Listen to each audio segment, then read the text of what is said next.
فيك يا أحمد بن ماجد رفيع الشان، بشارات قدومك بالفعيد وتساويها. تسميت باسم اللي له المرجل عنوان، يجعلك وريث أخلاقه وكل مباديها.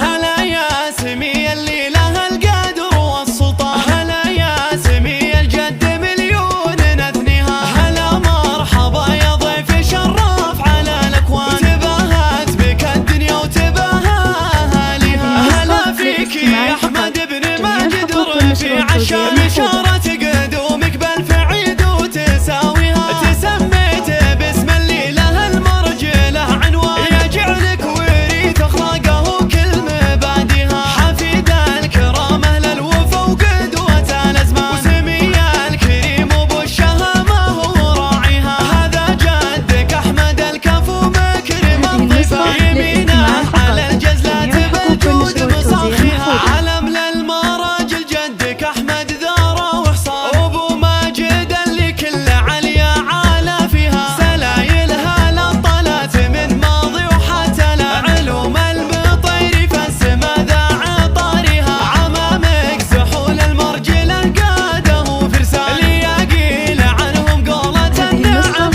نديها. خوالك رجال أحرار في موقف الشجعان، لهم بالفخر والعز أمجاد ندريها. وعسى الله يصونك يا أحمد وجعل شانك شان، وعساك بدرب الجد تمشي أنت بمماشيها. هلا يا سمي اللي له القدر والسلطان، هلا يا سمي الجد مليون نثنيها. هلا مرحبا يا ضيف شرف على الأكوان، تباهت بك الدنيا وتباهى أهاليها. هلا فيك يا أحمد بن ماجد رفيع الشان، بشارة قدومك بالفعيد وتساويها. تسميت باسم اللي له المرجل عنوان، يجعلك وريث أخلاقه وكل مباديها. حفيد الكرام أهل الوفا وقدوة الأزمان، وسمي الكريم وبو الشهامة هو راعيها. هذا جدك أحمد الكفو مكرم الضيفة، يمينه